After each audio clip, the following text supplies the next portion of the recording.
ሰላም እንዴት ናችሁ?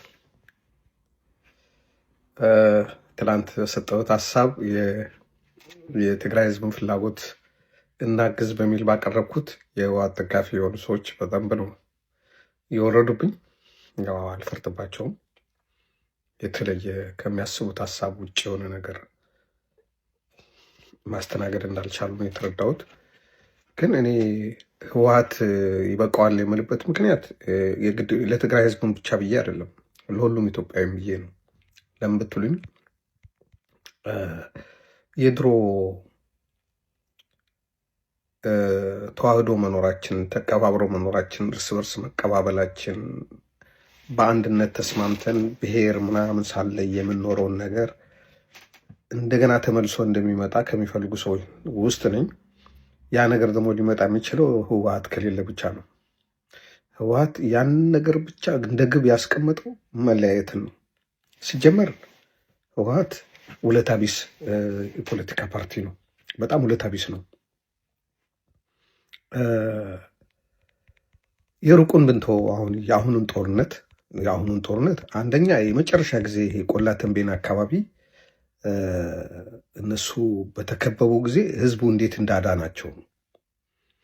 ህዝቡ በባዶ እጁ ከወታደሮች ጋር አንገት ለአንገት ተያይዞ ወታደሮች ላይ በዘመቻ መልክ ተናንቆ ምናምን ነው ያዳናቸው።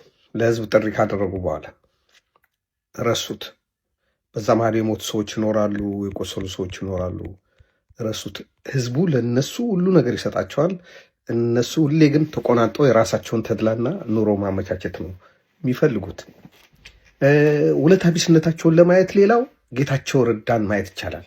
ጌታቸው ረዳ በተለይ በዲፕሎማሲው መስክ የዓለም ከህወሓት ጎን እንዲቆም ያደረገ ሰው ነው።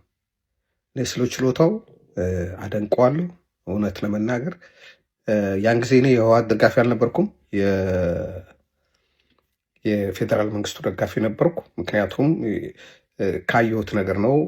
እኔ ባለኝ መረጃ እስካሁንም ያልተቀየረው ነገር እርሻ ሲያርሱ የነበሩ ወታደሮች፣ ማሳ ሲኮተኩቱ የነበሩ ወታደሮች በተኙበት ነው የተጠቁት። ያን እምነት እንደ እምነት ይዤዋለሁኝ። ያለኝ መረጃ አሁን ከዛ በኋላ የምሰማቸው ብዙ ጩኸቶችም ውሸትን እውነት ለማድረግ እንጂ እውነትን ለመቀየር ነው ብዬ ስለማላምን እዛ ቦታ ነው ያለሁት እና ስናገር ሁል ጊዜ እናንተ የደረሰባችሁን ነገር ብቻ ነው የምትናገሩት። እኔ ደግሞ ማስበው ይሄ ሁሉ ችግር የመጣው በህወሓት ምክንያት ነው ምለው። የማየውን እቅድ አቀደ።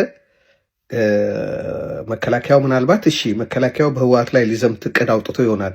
ግን ሳይቀድሙን እንቅደመው ብሎ በወሰደው እርምጃ አስቀያሚ ነገሮችን አድርገዋል። ያ ሌላው ከሌላው ህዝብ በተለይ ከትግራይ ውጭ ባለው ህዝብ ልብ ውስጥ ምንም እንጥፍጣፊ እንዳይኖር አድርጎ የሚያሳይ ነገር ነው። ፕሮፓጋንዳም አይደለም። እኛ የራሳችሁን ቴሌቪዥን አይተን ነው እናንተ ታሳዩት የነበረውን። መንገድ ላይ ጫማችሁን አስወልቃችሁ ተዋግቶ የተያዙ አይደሉም። እነሱ ካምፓቸው ውስጥ ተከበው የተያዙ ሰዎች ናቸው።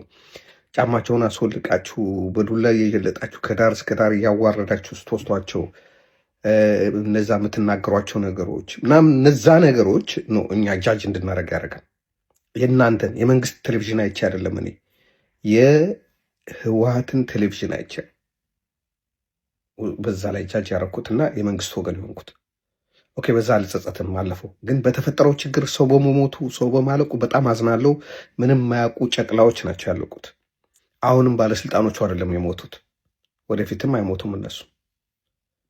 እዚህ ይሄ ውለታ የማያስታውሰው ህወሓት ስንቴ በድሮን ሊገደል ሙከራ የተደረገበት ጌታቸው ረዳ እንግዲህ እሱ ታጋይ አይደለም አይደለ? ታጋይ አይደለም። ከትምህርት ቤት ወደ ኢህአዴግ የገባ ሰው ነው። ከዛ በኋላ ትግሉን የቀመሰው በአሁኑ ነው። ግን ትልቅ መስዋዕትነት ከከፈሉ መሸለም ያለበት ሰው የነበረው እሱ ነው። በዛ ትግል ላይ በተለይ የዓለም አቀፉን ማህበረሰብ የተቆጣጠረው። እኛ ራሳችን እኮ ጌታቸው ምን ይላል ብለን የምንሰማው ነበር። ይችላል፣ የሚችል ሰው ነው። ግን ህወሓት የሚችል ሰው አይወድም። ትንሽ የሚያውቅ ነቃ ያለ ሰው ከነሱ መሃል ቢሆን እንኳን ከሌላ ቦታ አይወዱም። የደነዘዘ ሰው ነው የሚፈልጉት እና ውለታ አያስታውሱም። የህዝቡንም ውለታ በልተውታል። ያ ሁሉ ከአንድ ቤት 4 ልጅ 5 ልጅ የሞተበት ትግል ላይ የነበሩትን ሰዎች ባለፈው እነ ገብሩ አስራት ጋር እና አረጋሽ ላይ እነ ስዬ አብርሃ ላይ የተደረገውን ነገር ነው እና አቶ ተወልደ ላይ የተደረገውን ነገር ነው ተመልሶ አሁን እና አቶ ጻድቃን ላይ ጀነራል ጻድቃን ላይ የተደረገውን ነገር ጀነራል አበበ ላይ የተደረገውን ነገር ነው አሁን ደግሞ ነጌታቸው ላይ የተደረገው። ስለዚህ ህወሓት የሚቀየር አይደለም፣ አስተሳሰቡ ይቀየር። ስለዚህ አስተሳሰቡ የማይቀየር ከሆነ ሰዎቹ መቀየር አለባቸው ነው። ሌላ አዲስ ትውልድ መምጣት አለበት። አዲስ ትውልድ ካልመጣ ለትግራይም ህዝብ ሰላም የለውም። እስቲ በህወሓት የተነሳ ስንት ሰው ይለቅ በግትርነቱ። እሱ ያለው ነገር የእግዚአብሔር ቃል ላይ የተጻፈ ነው አድርጎ የሚያየው። ስለዚህ የፈለገው ሰው ይለቅ፣ የፈለገው ሰው ይሙት፣ የፈለገ ሰው ይጨፍጨፍ፣ እሱ ግን እስካለ ድረስ እነሱ እስከጠጡ ድረስ ስጋት የለባቸውም። የ42 የመኮንኖች ቤት ታገደ ተብሎ ሲነገር የጀነራል ምግበን ኢንተርቪው ሰብቼ ነበረ። ለዛ መልስ ሲሰጥ ቤቶች እንዳሉት ሲያምን ነበር። ከየት አመጣ? 20 ዓመት ነው ያገለገልኩት ብሏል። 20 ዓመት ደሞዙ 20 ሺህ ብር በወር ቢሆን 20 ዓመት አይብላ አይጠጣ ምንም ወጪ ያወጣ፣ በቃ ልጆቹንም አያስተምር፣ ቤት ክራይ ማይክፈል፣ የመብራትም የውሃ ማይክፈል፣ እሱም ደሞዙ ካልኩሌት ቢደረግ ይሄ ሀብትና ደሞዙ እኩል ነው? ካልሆነ ኬታ መጣ? ስመጡ አላየናቸውም እንዴ? ታጋዮች እንዴት ብሎ የመጡት ከቁምጣ የረዘመ ሱሪ ነበራቸው እንዴ? ኦኬ፣ በትግል ቦታ ሀብት ላይ ያፈሩ ይችላሉ፣ ምክንያቱም መስዋዕትነት እየከፈሉ ነበር። እንዴት ዘርፈው ባገኙት ነገር ይኮራራሉ? ይሄ ፎቅ አለኝ ንብረት አለኝ እንደዚህ አለኝ ብለው። ይሄ የትግራይ ህዝብ ያውቃል። ይሄን ነገር የትግራይ ህዝብ አግኝቶታል። ይሄን ለትግራይ ህዝብ ምን እንዳላቸው ነግረውታል። አሁንም እነሱ ወደፊት የሚታገሉት ለራሳቸው ጥቅም ነው። ስለዚህ ህዝቡ በከንቱ ማለቅ የለበትም። ለዚህ ነው ህወሓትን ሌላ አንድነት ሊመጣ አይችልም። ህወሓት በህይወት እያለ መከፋፈል ነው የሚወደው። ጎጥ እንኳን አይደለም ሌላ ቦታ እዛ ክልሉ ውስጥ እንኳን እንትን እያለ ነው የሚሸነሽ ነው። የነቃ ሰው አይወድም፣ አዋቂ ሰው አይወድም። ቂመኛ ነው፣ በጣም ራስ ወዳድ ነው። ስለዚህ ህወሓት እንዴት ይደገፋል? የትግራይ ህዝብ ከጫንቃው ላይ ሊወርድለት ይገባል። ባለ ብዙ ብሩህ አእምሮ ያላቸው ሰዎች አሉ እዛ ሀገር። እነሱ ደግሞ ሊሞከሩ ይገባል። እንደ 100 ዓመት ሊደፍን ነው እንደ ይሄ ስርዓት ምንም አይጠቅም። ለዚህ ነው የትግራይ ህዝብ ህወሓትን ከጫንቃዎች ሲያወርድ እኔም ደጋፊ ነኝ ብዬ ሀሳብ የሰጠሁት ለዚህ ነው። ሌላ ከብንም አይደለም። ህዝብ ፍላጎት ነው። የትግራይ ህዝብ አሁን የሚያሳየው ፍላጎቱ በአዲስ አስተዳደር መመራት እንደሚፈልግ አሻንጉሊት ባልሆነ በራሱ መሃል በተመረጠ በወጣት ልጆቹ መመራት እንደፈለገ የሚያሳዩ ምልክቶችን እያየን ነው። ስለዚህ ሁሉም ኢትዮጵያዊ ይሄን ነገር መደገፍ አለበት የሚል ሀሳብ አለ። ትግራይ የሌለበት ኢትዮጵያ የለም። ዋና ዋና ታሪኮቻችን የምንላቸው አድዋ፣ አክሱም፣ ነጃሽ መስጊድም ቢሆን ሁሉም ማይጮ፣ አምባላየ የምንላቸው ታሪካችን ብለን በትልቁ የሰነድናቸው ነገሮች አሉላ አባነጋን፣ አፄ ዮሐንስን ጨምረን የምንኮራባቸው የምንላቸው ነገሮች ያሉት ትግራይ ናቸው። ከሌሎች ኢትዮጵያ በተጨማሪ ማለት ነው። ግን ዋናዎቹ ናቸው እና ትግራይ የሌለበት ኢትዮጵያ የለም ማለት ነው።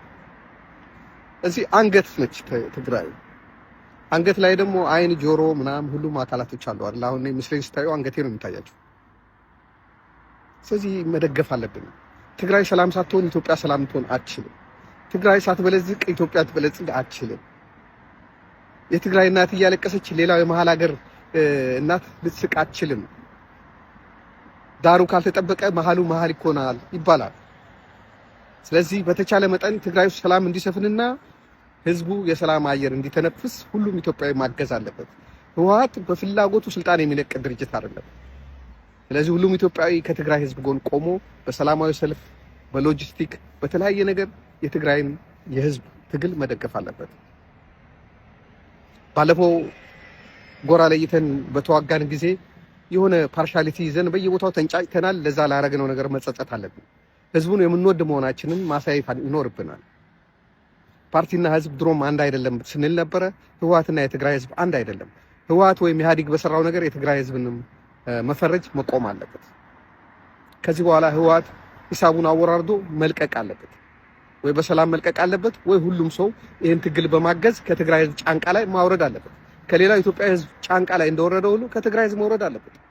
ባረጃ አስተሳሰብ፣ በተቸከለ ሀሳብ እድሜ ልክ ልምራ ማለቱ ቀርቶ በተለያየ አጋጣሚ የተማሩ የትግራይ ልጆች እድል ገጥሟቸው እውቀት የገበዩ የትግራይ ልጆች በዲፕሎማሲ በዲሞክራሲና ሳይንሳዊ በሆነ መንገድ ክልላቸውን እንዲመሩ እድል መስጠት ያስፈልጋል። በአሻንጉሊትነት ሳይሆን ነፃ በሆነ መንገድ ትግራይን በመልማት ለኢትዮጵያ አስተዋጽኦ የምታረግ ክልል እንድትሆን ማገዝ ይኖርብናል።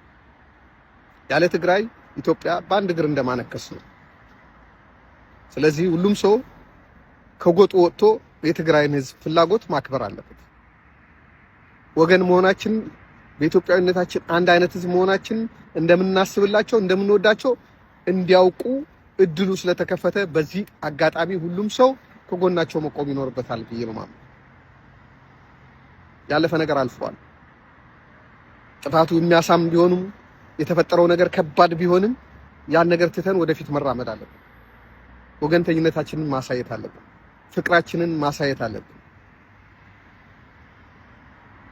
ከትግራይ ህዝብ ጎን እንቆም። እኔ ከትግራይ ህዝብ ጎን ነኝ። እናንተስ? ስላዳመጣችሁኝ አመሰግናለሁ። እግዚአብሔር ይስጥ።